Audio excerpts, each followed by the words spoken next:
Hola ahí en casita, les damos la bienvenida a Aprende en Casa 2, un espacio en el que vamos a poder estudiar y divertirnos desde nuestros hogares. Hoy nos acompaña la maestra Cecilia Vargas. Maestra, ¿cómo está? Hola, muy bien, Juan Carlos, ¿y tú? Muy bien, muchas gracias. ¿Ton, listo? Hola, Hola, ya Ton. estoy listo. Muy bien. Vamos a tener el gusto de estar con ustedes en esta clase de historia de quinto grado. ¿Listos? ¿Listos por acá? ¿En casita? Listos. Bueno, vamos antes con Ajo listo para que nos dé un consejo. Vamos. Hola, ¿cómo están? Espero que muy bien. Qué bueno que salgo en la tele. Así los puedo ver todos los días. Recuerden que es importante seguir cuidándonos, lavándonos las manos por lo menos durante 20 segundos, usando mucha agua y jabón. Vamos a ver cómo hay que lavarnos las manos. Me las lavo con agüita y con jabón.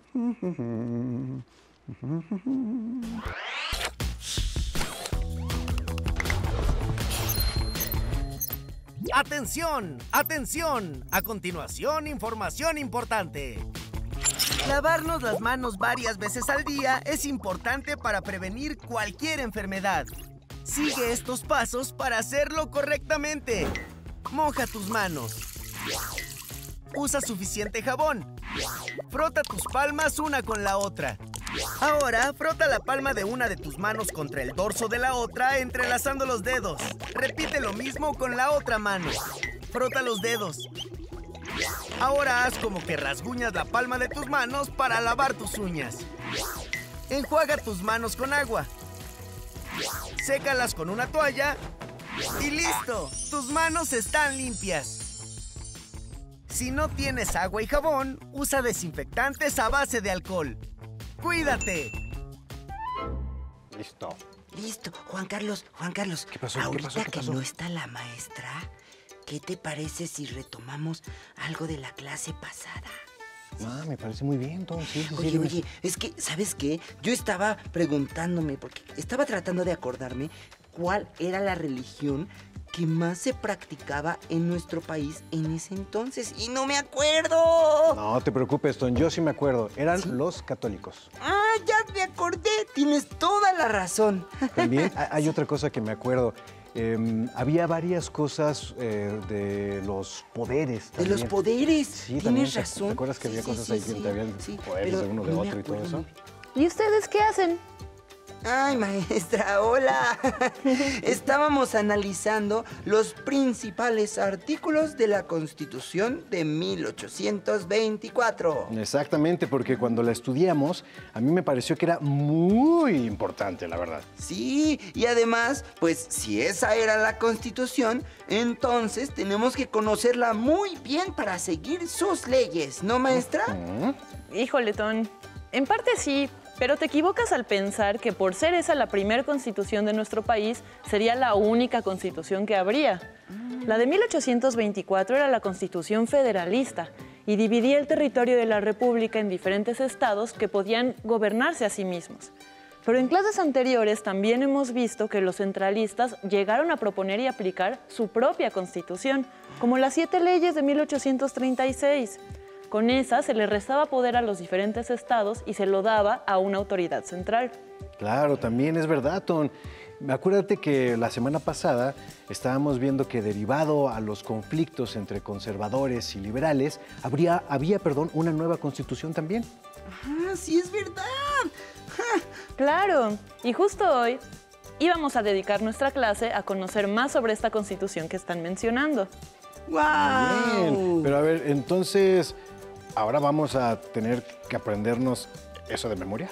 No, se trata de que comprendamos el contexto en el que surgió la Constitución y que entendamos su contenido, pero no se trata de hacer planas a sus artículos más importantes ni nada por el estilo. ¡Uf! ¡Qué bueno, maestra! Porque ya me estaba poniendo nervioso. Además, sería mucho para mí estar escribiendo páginas y páginas y páginas con la boca. Imagínate, porque pues yo no tengo manitas. No te preocupes, Ton.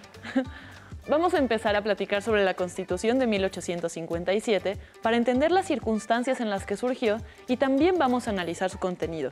Comencemos. Muy bien. Sí.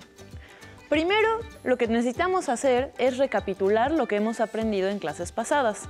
A ver, ¿qué recuerdan de sus últimas clases?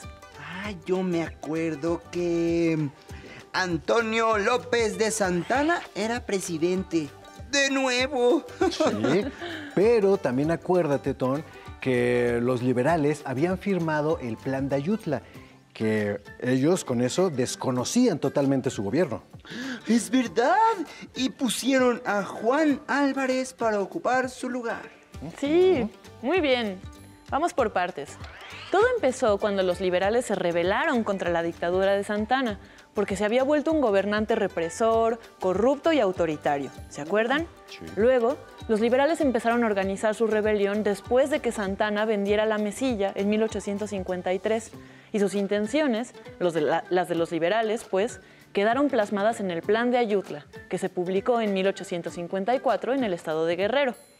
Es por ese plan que la rebelión de los liberales contra la dictadura se conoce como la Revolución de Ayutla, y esta poco a poco fue ganando terreno hasta que triunfó en 1855, y fue en ese momento que Santana se vio obligado a huir del país.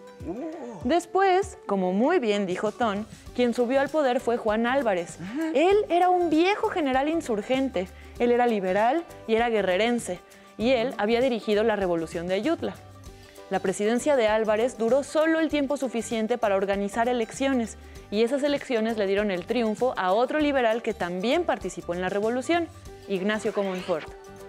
Este es el momento en el que se marca el inicio de lo que conocemos como el periodo de la Reforma Liberal. Claro, ahora me acuerdo. Me acuerdo perfectamente porque existía la necesidad de crear nuevas leyes, por lo tanto, una nueva constitución que le diera sustento a este proyecto de nación que se estaba creando, ¿verdad? Sí, es verdad. Y justo habíamos quedado de hablar de eso en la clase pasada. ¿Nos puedes contar más, maestra? Claro, qué bueno que se acordaron. Para los liberales era urgente hacer cambios profundos en todos los ámbitos, el político, económico, social y hasta el cultural. El proyecto de nación de los liberales planteaba una nueva forma de entender el trabajo, la educación, el manejo de los recursos, las formas de distribuir el poder y la riqueza. En fin, era una forma completamente nueva de entender la relación entre gobernantes y gobernados. Lo que querían los liberales era que los mexicanos pasaran de ser un pueblo a ser ciudadanos, individuos libres e iguales ante la ley. ¡Claro! Porque si sus ideales eran muy distintos a los de los conservadores, pues era importante que su gobierno lo demostrara a través de las leyes. Eso. Y no solo era una cuestión de ideales, Ton. Reformar las leyes era necesario para cambiar la realidad por completo. Aunque para esa época ya habían pasado 30 años desde que México se independizó de España, muchísimas costumbres de la época colonial seguían tan vivas como antes. Eso no lo entiendo, maestra. O sea, ¿no se supone que ya habíamos dejado atrás la monarquía para convertirnos en una república? Sí, y efectivamente México ya se había convertido en una república.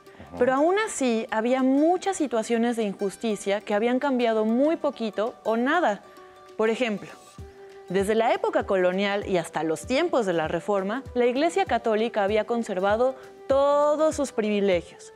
No pagaba impuestos, tenía una enorme riqueza acumulada en forma de tierras y propiedades, controlaba la educación y controlaba también hasta el más mínimo detalle de la vida cotidiana de la gente. Desde el nacimiento hasta la muerte, la Iglesia Católica tenía una presencia constante como una autoridad incuestionable que controlaba las conciencias y las lealtades. Además, el ejército también era otro grupo privilegiado que se había vuelto muy poderoso. El ejército tampoco pagaba impuestos, controlaba las armas del país y eso le daba una enorme capacidad para manipular las decisiones políticas con el uso de la fuerza. Otra situación injusta, que no había cambiado mucho desde la colonia, era la desigualdad social y la falta de libertades. Aunque la esclavitud se había prohibido desde los tiempos de Miguel Hidalgo, y aunque la igualdad era una idea central de la independencia, la verdad es que la población indígena y la población afrodescendiente sufrían una discriminación brutal.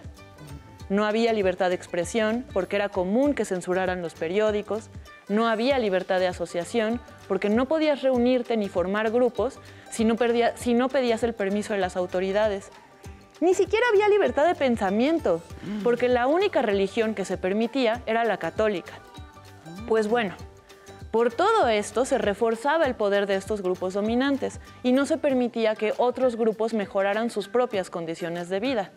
Es por esto que para los liberales era urgente impulsar una serie de reformas que cambiaran esta situación. ¿Y cuáles eran estas reformas? A eso vamos. ¿Qué les parece si revisamos algunas de las leyes más importantes de la reforma liberal? Me parece perfecto, porque además tengo entendido que estas son las bases para la Constitución de 1857. Exactamente. Así que empecemos a revisarlas. Primera ley. Esta fue en 1855. Benito Juárez acababa de ser nombrado ministro de Justicia y en ese cargo, el 23 de noviembre de ese año, decretó la denominada Ley Juárez. ¿Entonces promulgó una ley contra él mismo? No, se le conoce así a esta ley porque él fue su principal promotor, pero la ley iba enfocada a eliminar los privilegios de la Iglesia y del Ejército. Ah, pero ¿y qué privilegios eran los que tenían? Bueno, algunos de ellos ya los mencionamos, como por ejemplo no pagaban impuestos, controlaban la educación, acumulaban muchísimas riquezas sin aportar nada a cambio, pero no solo eso, también existía una figura que se conocía como fuero. Fuero.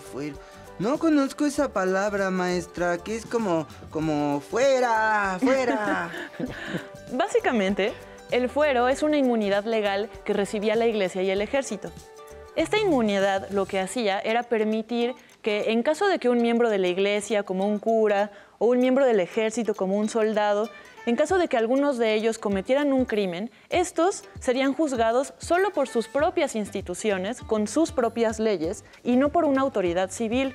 Y esto resultaba problemático porque lo que impedía era que hubiera igualdad ante la ley. Con la Ley Juárez, que eliminó los fueros de la Iglesia y el Ejército, cualquier persona que cometiera un crimen, así fuera un respetable obispo o un prestigioso general, tendría que ser juzgado por la autoridad civil, de la misma forma que se juzgaría a un humilde carpintero o a un laborioso campesino. ¡Wow! Eso definitivamente cambiará las cosas porque, como usted nos había dicho, maestra, esto permitía que todos fueran iguales ante la ley. ¡Claro! Y así nadie tendría ventaja frente a otros, ¿no? Esa era la idea, pero no iba a bastar con eso. Entonces hubo una segunda ley que impulsaba un cambio similar. Lero.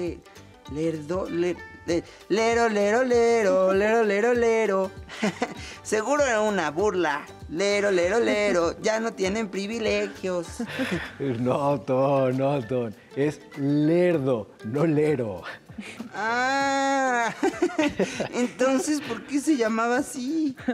Pues el nombre real de la ley, es un nombre largo y laborioso, es Ley de Desamortización de las Fincas Rústicas y Urbanas, propiedad de las corporaciones civiles y eclesiásticas de México. Uy.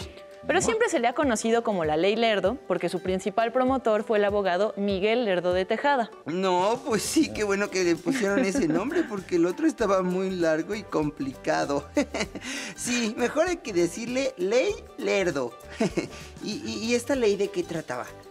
La Ley Lerdo se trataba de vender las propiedades desocupadas de la Iglesia y de los pueblos indígenas. La idea detrás de esto era que al vender esas grandes propiedades y dividirlas en pequeños pedazos, más personas podrían sacarles provecho. Por ejemplo, imagínense uno de esos conventos antiguos, coloniales, de esos edificios enormes que pueden llegar a abarcar cuadras enteras, en donde solo hay jardines y recámaras para los frailes.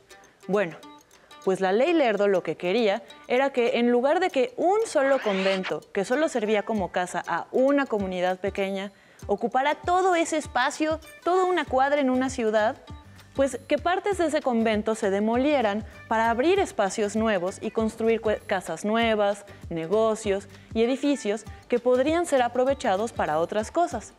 En pocas palabras, Esta ley favorecía la propiedad individual sobre la colectiva.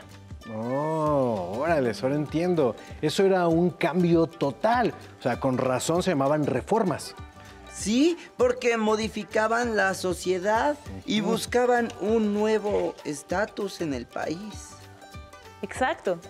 Cada una de ellas buscaba generar un cambio de fondo en la forma de administrar la justicia, la economía, la sociedad, y también buscaba fortalecer al Estado, porque sería este, o sea, el Estado, el que iba a recibir todos esos recursos que se recaudaran con la venta de estos terrenos. ¿Qué otra ley, maestra? Sigue ahora la ley Iglesias. Ay, maestra, esa mejor ni la intento adivinar. Porque... bueno, porque hoy no he logrado atinarle a ninguna. Además, pues no querían a la iglesia y esta hasta tiene su nombre. No estoy entendiendo. No te preocupes, Ton. Recuerda que estas leyes representaron un cambio radical para la sociedad de su época. Entonces, predecir lo que iban a hacer era muy difícil. Sí. A la ley Iglesias se le conoce así por el apellido de su autor, el abogado José María Iglesias. El verdadero nombre de la ley es Ley de Obvenciones Parroquiales, y de lo que se trataba esa ley era de prohibir y regular los cobros que hacía la Iglesia a los sectores más pobres de la sociedad, por servicios como bautizos, entierros y matrimonios. O sea que ya no les iban a poder cobrar esos servicios a la gente. No solo eso, sino que si la iglesia llegaba a realizar esos cobros, les esperaban multas que podían llegar a costar hasta 3 veces más de lo que la iglesia había cobrado originalmente. En verdad que pensaban acabar con los privilegios de ciertos grupos, ¿eh? Y se nota que sobre todo de la iglesia. ¡Claro! Pero, bueno, yo estoy seguro que una vez que estas fueron aprobadas, seguro hubo mucha resistencia y coraje de parte de la iglesia y de esos grupos. Totalmente, Ton. Primero, generó muchísima resistencia de parte de los sacerdotes y los militares, obviamente, pero también ocasionó una división tremenda entre la población e hizo cada vez más profundo el abismo que separaba a los liberales de los conservadores. Pero eso será un asunto que veremos la siguiente clase. De momento, ¿qué les parece si hacemos un juego con lo que hemos visto? ¡Ay, Sí, me parece. Vamos a ver. Ayúdenme en casa leyendo el fragmento de cada una de las 3 leyes que acabamos de analizar y vamos a intentar averiguar cuál es cada una de estas. Muy bien. A ver, la primera. Venga, Ton. La primera dice, prohibición del cobro de bautismos, amonestaciones, casamientos y entierros a los pobres. Porque considerados así a los que no ganaban más de lo indispensable para vivir. Muy bien. Yo recuerdo perfectamente que esa era la ley Iglesias, ¿no? Porque su nombre recordaba a lo que buscaba regular. Muy bien. Efectivamente, era esa. Vamos a ver la segunda. Bien. Es desamortización de fincas rústicas y urbanas, propiedad de las corporaciones civiles y religiosas. ¡Ah! Yo creo que esa era la ley Lerdo. Porque era la que se trataba sobre los bienes raíces de la iglesia. Súper, perfecto, Ton. A ver, veo que te está quedando muy claro este tema. Ya solo nos queda una que dice: supresión de los fueros militar y eclesiástico para los individuos de estas corporaciones que sean juzgados por delitos del orden civil, lo que permitiría la igualdad civil ante la ley. Pues claro que esa sería la ley Juárez. Sí, pero también porque era la que se centraba en la eliminación del fuero para tener igualdad ante la ley, pues. Muy bien. Ahora que hemos terminado de revisar estas 3 leyes tan importantes, es hora de que pasemos al tema principal de la clase. Maestra, ok. Ya sé que esta Constitución es muy importante, pero ¿a poco es más importante que la de 1824? O sea, según yo, esa fue la primera, ¿no? Pues sí, precisamente para eso la vamos a revisar. ya que las cosas que vino a cambiar son muchas y se puede decir que marcó un parteaguas para la sociedad mexicana y en general para el desarrollo histórico del país. Sí, por favor, ya quiero conocer todas las maravillas que incluye esta Constitución. Veamos. El primero de los puntos medulares de esta nueva Constitución fue que estableció la igualdad ante la ley de todos los ciudadanos, prohibiendo además la esclavitud. Además, la educación en México se declara libre por primera vez. ¿Libre? ¿Y a qué se refiere con libre? Se refiere a que la educación sería independiente de la Iglesia y que no buscaría ningún adoctrinamiento religioso. O sea, que se establecía el derecho a una educación laica. Ah, ya. O sea, eso cambió, pues eso fue un cambio enorme y sumó muchísima importancia, ¿verdad? Sí, no solo el cambio fue importante en sí mismo, también lo es el simple hecho de que es la primera vez en esta Constitución que se hablaba sobre la educación. Otra reforma importante, otro cambio importantísimo de esta Constitución es que prohibió los castigos corporales y con esto también quedó prohibida para siempre la pena de muerte. ¡Ay, qué bueno! Eso fue un gran avance en derechos humanos. Sí, y a pesar de que estos no nacerían de manera oficial sino hasta casi un siglo después, la verdad es que la Constitución liberal era vanguardista y los tomó como la base de su propuesta. Además, una cosa importantísima de esta Constitución es que agregó de manera expresa, explícita, la libertad de expresión. Ok. Con esto se permitía que no solo los medios oficiales pudieran opinar, ¿verdad? Exactamente. Se abría la puerta a que más personas pudieran expresar diversos puntos de vista, incluso aunque fueran contrarios a las ideas del gobierno en turno. Finalmente, pocos años después de que se publicara esta Constitución, se sumarían de manera directa las leyes que mencionamos antes, la Ley Juárez, la Ley Lerdo y la Ley Iglesias, y se les dio un valor constitucional. Muy bien. No nos mentías, maestra. Todo lo que viene en esta Constitución es un gran cambio en comparación a lo que era el país en esas primeras décadas del México independiente. Sí, aunque la verdad es que no todas las medidas se aplicaron por completo. En cuanto se aprobó la Constitución, fue poco a poco. Pero lo cierto es que esta Constitución sí fue un parteaguas que marcó el inicio de la reforma. Y más adelante llegarían muchos cambios más, como los que propuso Ignacio Ramírez, el nigromante.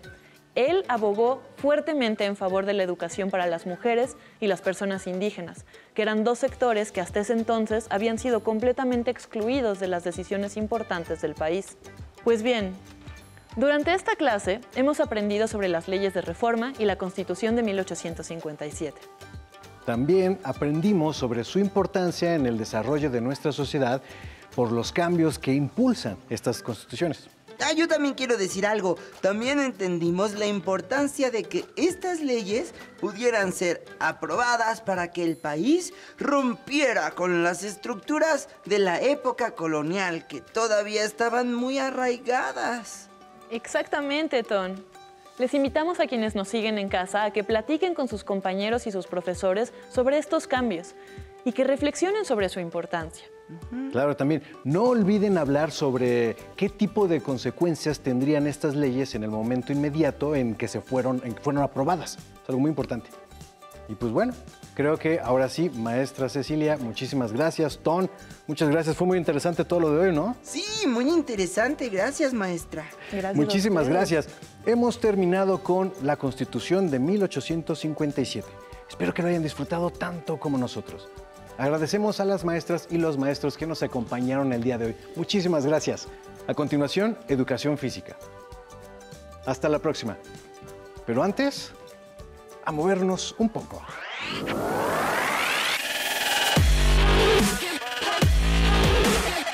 Recuerda, entre clase y clase, activa tu cuerpo. Ok, vamos a tomar un palo. Lo que vamos a trabajar es brazo. Abrimos nuestro compás a la altura de los hombros. Tomamos nuestro palo y vamos a hacer una flexión de brazo a 90 grados y extendemos. Flexionamos y extendemos. Nuestra espalda derecha y nuestros pies bien fijos. Flexionamos a 90 grados y estiramos. Flexionamos, estiramos. Recuerda respirar, expirar. ¿Ok? ¿Entendido? ¿Alguna duda? ¿Nada? Ok, perfecto. Extendemos, flexionamos, extendemos, flexionamos. 3 más, Yair. 90 grados, bien. Espalda derecha. Respiramos. 2 más. 1, 2. Bien hecho. Descansamos, respiramos. Respiramos, exhalamos. Flexionamos y estiramos. Estiramos perfectamente bien los brazos. 3 más. Estira bien los brazos. Vamos a trabajar hombro. Tomamos nuestro palo, lo agarramos a la anchura de nuestros hombros y vamos a hacer extensión a la altura del hombro. Extendemos perfectamente los brazos, bajamos, respiramos, espalda derecha, bajamos. Que no rebase el palo la altura de nuestra barbilla. ¿Sí? Muy bien. Ahí está bien, perfecto. Elevamos brazos, 1, espalda derecha, respiramos,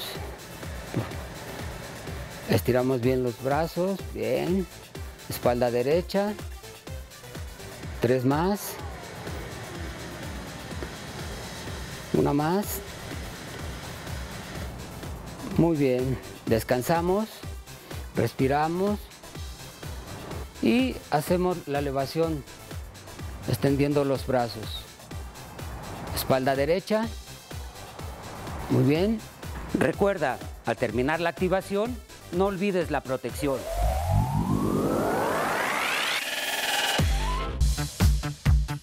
Si no tienes el libro de texto o necesitas ayuda para responder tus dudas, contáctanos.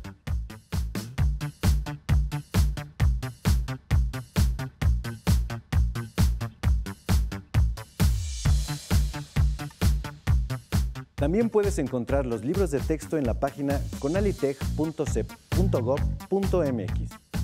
Si quieres volver a ver los programas de Aprende en Casa, los puedes encontrar en la siguiente liga: aprendeencasa.cep.gov.mx.